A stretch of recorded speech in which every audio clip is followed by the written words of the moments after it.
Hello अस्सलामु अलैकुम everyone. Welcome to my channel the doctor's clinic. तो आज का जो केस है वो आप सब देख पा रहे हैं कि हाइपोथायरॉयडिज्म के बारे में आज हम लोग डिस्कस करेंगे। और हमारा केस हाइपोथायरॉयडिज्म है आज का, जो कि मास्टर दी ओपीडी का केस नंबर शायद 13 होगा। मैंने काउंट करके पिछले वीडियो में नहीं डाला था, इसलिए अभी कंफर्म नहीं बता पा रहा हूँ। और चलिए तो केस को हम लोग स्टार्ट करते हैं।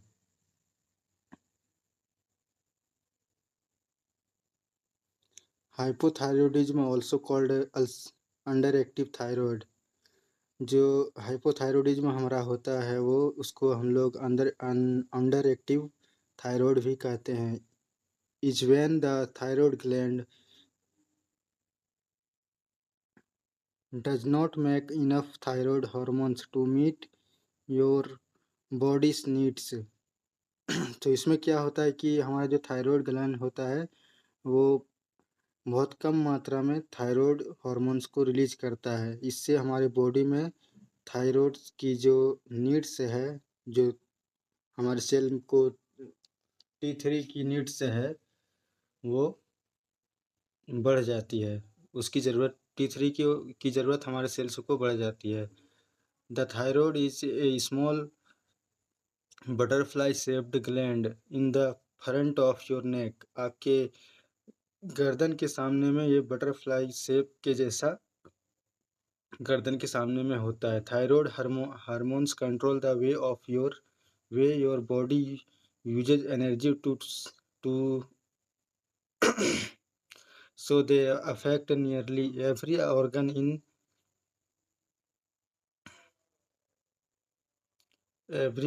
in your body। तो बेसिकली थायराइड हार्मोन क्या करता है कि हमारे बॉडी को एनर्जी सप्लाई करता है, और इस एनर्जी ना मिलने के कारण हमारे अफेक्ट को बहुत सारे ऑर्गन को इससे अफेक्ट पड़ता है। Even the way your heart beats. और साथ में इसके साथ हार्ट बीट भी कम हो जाती है। इस पेशेंट को ब्रेडिकार्डिया रहता है।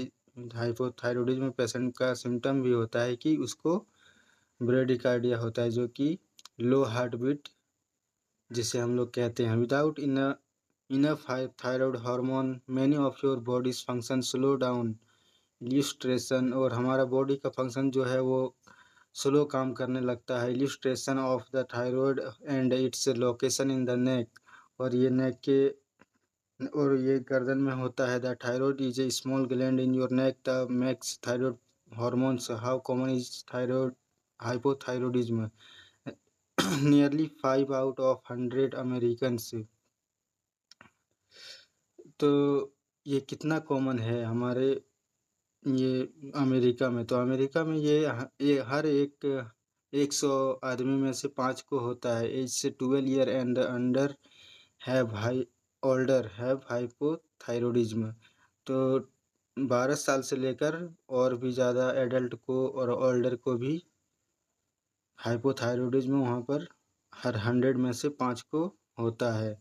Although most cases are mild और हैव फ्यू ऑब्वियस सिम्टम्स।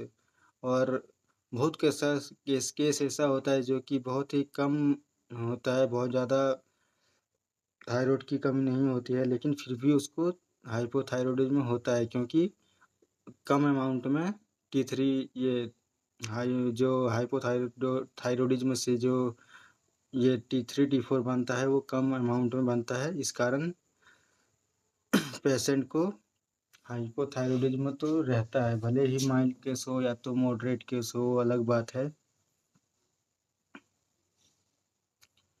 तो हाइपोथायरॉयडिज्म क्या है? हाइपोथायरॉयडिज्म जिसे अंडर एक्टिव थायराइड भी कहा जाता है, जैसे कि मैंने बताया, तब होता है जब थायराइड ग्रंथि आपके शरीर की जागरूकता ज़रूरतों को पूरा करने के लिए पर्याप्त थायराइड हार्मोन नहीं बनाती है।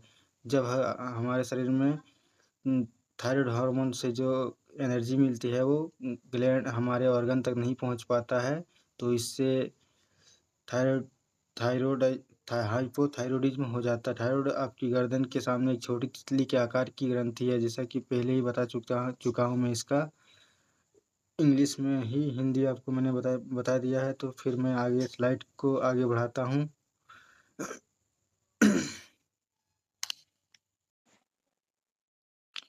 अमेरिका में से लगभग 100 में से 5 को हाइपोथायरॉयडिज़्म से पीड़ित जो लोग हैं वो पीड़ित हैं। हालाँकि अधिकांश मामले हल्के होते हैं, उनमें कुछ स्पष्ट लक्षण होते हैं। हाइपोथायरॉयडिज़्म विकसित होने की अधिक संभावना किसे होती है? महिलाओं में हाइपोथायरॉयडिज़्म विकसित होने की संभावना पुरुषों की तुलना में बहुत अधिक होती है। यह बीमारी 60 वर्ष से अधिक उम्र के लोगों में भी अधिक आम है। आपको हाइपोथायरॉयडिज़्म यह बीमारी 60 वर्ष से अधिक उम्र के लोगों में अधिक आम है। आपको हाइपोथायरॉयडिज़्म होने की संभावना अधिक है यदि आप पहले से थायरॉइड की समस्या से पीड़ित हो। अगर आपको पहले से थायरॉइड है तो आपको दोबारा होने की चांसेस बहुत ज़्यादा है। जैसे कि गंडमाला थायरॉइड समस्या को ठीक करने के लिए सर्जरी या रेडियोधर्मी आयोडीन करवाया हो, या थायरॉइड गर्दन का या छाती पर विकिरण उपचार प्राप्त हुआ। जैसे कि अगर आपके जो ये तितली के आकार की जो थायरॉइड ग्लैंड होती है उसको आपने रेडिएशन थेरेपी से या आयोडीन रेडियोधर्मी आयोडीन थेरेपी होता है उससे आप ट्रीटमेंट करवा चुके हैं, तो फिर आपके पारिवारिक इतिहास होने पिछले 6 महीनों में गर्भवती सिंड्रोम बाहरी लिंग के एक आनुवंशिक विकार है जो महिलाओं को प्रभावित करता है। यदि आपको अन्य स्वास्थ्य समस्याएं हैं तो आपके थायरॉइड के निष्क्रिय होने की संभावना अधिक है। इसलिए रोग संयोजन सिंड्रोम बाहरी लिंग का एक बीमारी जो सूखी आंखों और मुंह के कारण बनती है। घातक रक्ताल्पता बाहरी लिंग विटामिन बी की कमी से होने वाली स्थिति मधुमेह टाइप 1 और टाइप 2 मधुमेह एक प्रतिरक्षी रोग जो जोड़ों को प्रभावित करता है। हेलुसिनेशन एनआईएच बाहरी लिंग एक पुरानी ऑटोइम्यून सूजन की स्थिति। क्या गर्भावस्था के दौरान हाइपोथायरॉयडिज्म एक समस्या है? क्या प्रेगनेंसी में हाइपोथायरॉयडिज्म के कारण कोई प्रॉब्लम हो सकता है? तो गर्भावस्था के दौरान हाइपोथायरॉयडिज्म का इलाज ना किए जाने पर यह माँ और बच्चे दोनों को प्रभावित कर सकता है। हालाँकि थायरॉइड की दवाएँ समस्याओं को रोकने की में मदद कर सकती है और गर्भावस्था के दौरान लेना सुरक्षित है। और प्रेगनेंसी में ये जो इसका जो दवाई होता है उसको प्रेगनेंसी में आप ले सकते हैं। ये सेफ मेडिसिन होता है। थायरॉइड हार्मोन की दवा लेने वाली कई महिलाओं की गर्भावस्था के दौरान उच्च खुराक की आवश्यकता होती है। इसलिए अगर आपको पता चले कि आप गर्भवती हैं तो तुरंत अपने डॉक्टर से संपर्क करें। हाइपोथायरॉयडिज्म की जटिलताएँ क्या है? हाइपोथायरॉयडिज्म उच्च कोलेस्टेरॉल में योगदान दे सकता है। यदि आपका कोलेस्टेरॉल उच्च है, कोलेस्टेरॉल आपका हाई है, तो आपको हाइपोथायरॉयडिज्म के लिए जाँच करवानी चाहिए। शायद ही कभी गंभीर अनुपचारित हाइपोथायरॉयडिज्म के मार्क्सएडिमा कोमा हो सकता है, जो हाइपोथायरॉयडिज्म का एक चरम रूप है, जो हाइपोथायरॉयडिज्म का एक सीवियर फॉर्म होता है, जिससे शरीर के कार्य जीवन के लिए खतरा पैदा करने वाले बिंदु तक धीमी हो जाते हैं। मार्क्सएडिमा कोमा के लिए तत्काल चिकित्सक उपचार की आवश्यकता होती है। इसमें डायरेक्ट हम लोग रेडियोधर्मी जो होता है हमारा आयोडीन थेरेपी उसको हम लोग डायरेक्टली स्टार्ट करते हैं क्योंकि ये बहुत ही सीवियर केस होता है। उसके बाद हम लोग दवाई भी चलाते हैं। व्हाट आर द सिम्पटम उसके बाद जान लेते हैं कि इसका सिम्पटम क्या होता है। What are the symptom of hypothyroidism? Hypothyroidism has many symptoms that can vary from person to person. Hypothyroidism के बहुत सारे सिम्पटम होते हैं जो कि हर लोग में अलग-अलग दिख सकते हैं। तो जो कॉमन जो हमारा सिम्पटम होता है हाइपोथायरॉयडिज्म के वो हम लोग देख लेते हैं। इंक्लू इंक्लूड इतना छोटा बना है पीपीटी की दिखाई भी नहीं दे रहा ठीक से, तो मैं ठीक से बताने की कोशिश करूँगा। Gainer trouble tolerating cold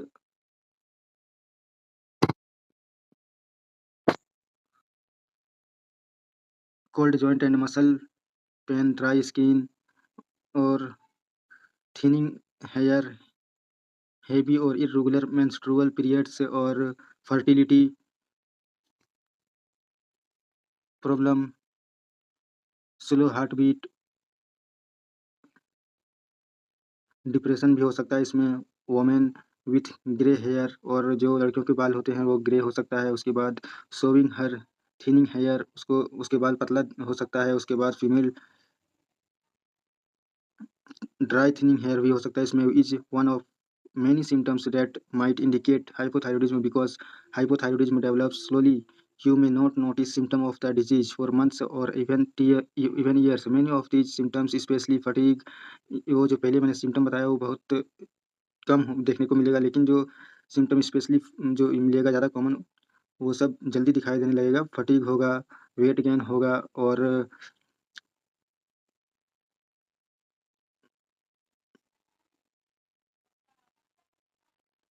weight gain जो होता है हाइपोथायरॉयडिज़्म में वो कॉमन बहुत ही कॉमन है। तो ये सब जो हम था वो ये सब हमारे सिम्पटम था हाइपोथायरॉयडिज़्म के और जो पहले मैंने बताया उस वो सब सिम्पटम थोड़े देर से आते हैं और ये सब सिम्पटम जो फटीग है, वेट गेन है, ये सब सिम्पटम जल्दी आ जाते हैं। तो आपको अगर किसी पेशेंट को बता रहा अगर कोई पेशेंट आपको बता रहा है कि ज़्यादा थकावट होता है या तो हमारा वज़न बढ़ रहा है, तो आप एक बार थायरॉइड की जाँच करवाने के बारे में सोच सकते हैं। उसके बाद देख लेते हैं हम लोग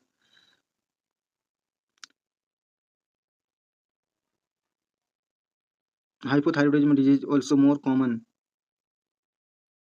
among people older than age 60 years. You are more likely to have hypothyroidism if you had a thyroid problem before, such as goiter, head surgery, or radioactive therapy. Radioactive iodine therapy to correct a thyroid problem. Received radiation treatment to the thyroid, neck, or chest. Have a family history of thyroid disease. Pregnant in the past 6 months have Turner syndrome. अगर किसी pregnant lady को Turner syndrome है तो उसमें भी thyroid hypothyroidism हो सकता है और जो उसके बाद देख लेते हैं external genetic disorder that affects women your thyroid is also more likely to be underactive if you have other health problems. तो अगर जेनेटिक के कारण भी हाइपोथायरॉयडिज्म हो सकता है। इसके बाद इंडिकेट इंक्लूडिंग सीलियक डिजीज जो सीलियक डिजीज है उसको भी आप इसमें मिला सकते हैं कि किसी को अगर सीलियक डिजीज है तो उसको भी हाइपोथायरॉयडिज्म हो सकता है जोग्रन्स सिंड्रोम में भी। और इसके बाद disease that cause dry eyes और एंड माउथ फर्निशियस और आँख जो होगा वो सूखा हुआ रहेगा, अनीमिया भी हो सकता है एक्सटर्नल और a condition caused by vitamin B12 deficiency और ये सब हो सकता है विटामिन B12 की डेफिशिएंसी से। 1 और टाइप 2 डायबिटीज़ उसके बाद रूमेटॉइड अर्थराइटिस उसके बाद autoimmune disease that affects the joint स्लप्स external a chronic autoimmune inflammation condition hypothyroidism during pregnant. A problem left unrated hypothyroidism during pregnancy can affect both mother and baby. However, thyroid medicine can help prevent problems and are safe to take during pregnancy. जो कि मैंने पहले ही बात किया इन सब चीज़ों के बारे में। उसके बाद देख लेते हैं women taking thyroid hormone medicine need a higher dose during pregnancy, so contact your doctor right away if you find out you are pregnant. That are the complication of hypothyroidism can contribute to high cholesterol. तो अगर आप बहुत ही high dose में अगर आप जो हाइपोथायरॉयडिज़्म की जो मेडिसिन ये जो हाइपोथायरॉयडिज़्म की जो मेडिसिन होती है वो बहुत आप हाई पावर में ले रहे हैं तो आप अपने डॉक्टर से मिल सकते हैं क्योंकि इसमें क्या होता है कि इसमें आपका इससे आपका कोलेस्ट्रॉल हाई हो जाएगा। If you have high cholesterol you should get tested hypothyroidism और अगर कोलेस्ट्रॉल आपका हाई हो गया है तो आप हाइपोथायरॉयडिज़्म टेस्ट करवा सकते हैं ताकि आपको पता चल सके कि इसको हाइपोथायरॉयडिज़्म है या नहीं है। उसके बाद हम लोग देख सकते हैं rarely severe underrated hypothyroidism man lead to myxedema coma and extremely form of hypothyroidism in which the body's function and slow to a life threatening point. Myxedema एक बहुत ही सीवियर फॉर्म होता है hypothyroidism का और इस ये life threatening होता है। Requires immediate medical treatment. What are the symptom of hypothyroidism? Hypothyroidism has many symptoms that can be. Symptom के बारे में मैंने बात किया तो फिर अगली स्लाइड में हम लोग बढ़ते हैं।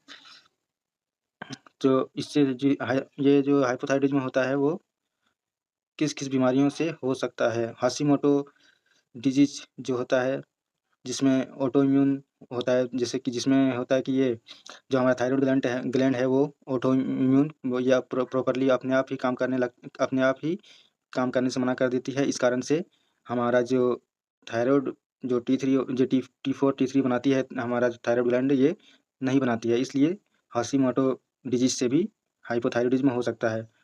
Is the most common cause of hypothyroidism और ये एक मोस्ट कॉमन बहुत ही कॉमन होता है ये ऑटोइम्यून से हाइपोथायरॉयडिज़्म होने का। With this disease your immune system attacks the thyroid becomes inflamed and can't make enough thyroid hormones. इसमें क्या होता है कि इम्यून सिस्टम अटैक कर देता है, जो हमारा इम्यून सिस्टम होता है वही हमारे थायरॉइड ग्लैंड पर अटैक कर देता है और इस कारण से हमारा थायरॉइड ग्लैंड इन्फ्लेम्ड हो जाता है, उसमें सूजन हो जाती है और वो प्रॉपर्ली थायरॉइड हार्मोन को रिलीज़ नहीं कर पाती है। इस कारण से थायरॉइड हाइपोथायरॉयडिज़्म हो जाता है।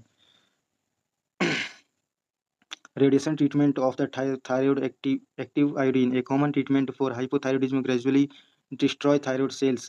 If you receive, ये रेडिएशन थेरेपी क्या होता है कि जो हमारा थायराइड सेल्स होता है इसको धीरे धीरे डिस्ट्रॉय कर देता है. If you receive radioactive iodine treatment, you probably will eventually develop hypothyroidism. Doctor also treat people who have head or neck cancer with external radiation therapy, which can also damage the thyroid if it is include in the treatment.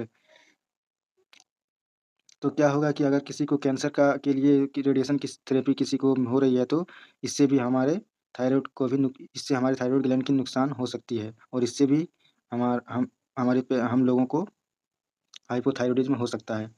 उसके बाद देख लेते हैं diagnostic test में क्या करवाना है. TSH 8.5 MIU पर litre elevate free, T4 0.8 mg per dl, low thyroid antibodies positive for anti thyroid peroxidase antibody, baseline investigation for associated condition CBC. जो हमारा इसमें होता है कि हम लोग थायराइड टेस्ट में क्या क्या करवाना है, इसमें करवाना है TSH, T3 और T4. उसके बाद हम लोग CBC करवा सकते हैं, लीवर फंक्शन टेस्ट करवा सकते हैं, उसके बाद किडनी फंक्शन टेस्ट करवा सकते हैं और सीरम इलेक्ट्रोलाइट भी इसमें टेस्ट करवा सकते हैं. लिपिड प्रोफाइल टेस्ट करा सकते हैं. लिपिड में पता चलेगा कि इसका कोलेस्ट्रॉल कितना है. अगर हाई होगा तो आप फिर ये थायराइड टेस्ट करके कंफर्म कर लेंगे कि इसको हाइपोथायरॉयडिज्म है या नहीं है. Creatinine kinase and blood sugar chest x ray इसमें करवा सकते हैं. उससे दिखेगा कि आपका जो थायराइड ग्लैंड है वो कहीं इन्फ्लेम्ड है या नहीं है. उसके बाद likely due to auto immune thyroid Hashimoto disease, जिससे हमारा हमारा थायराइड ग्लैंड जो है वो एनलार्ज हो जाता है. तो इससे आप एक्सरे करके इसको देख सकते हैं और इससे पता चल जाएगा आपको. उसके बाद फिर हम लोग ट्रीटमेंट पर आ जाते हैं. Treatment plan general principle life long.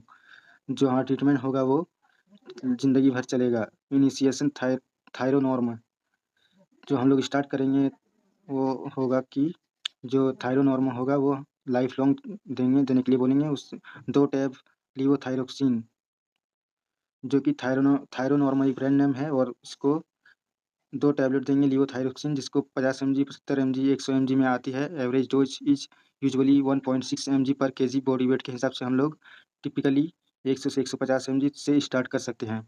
उसके बाद फिर डोज को अगर फिर 3 महीने बाद हम लोग टेस्ट करवाएंगे. कोई अगर देखें कि कितना थायराइड का ये हाइपोथायरॉयडिज्म कितना सही हुआ है.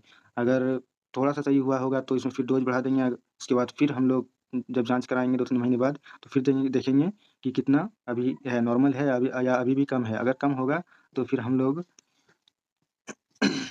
इसके डोज़ को उतना पर रोक देंगे और उसको कंटिन्यू करेंगे ज़िंदगी भर के लिए.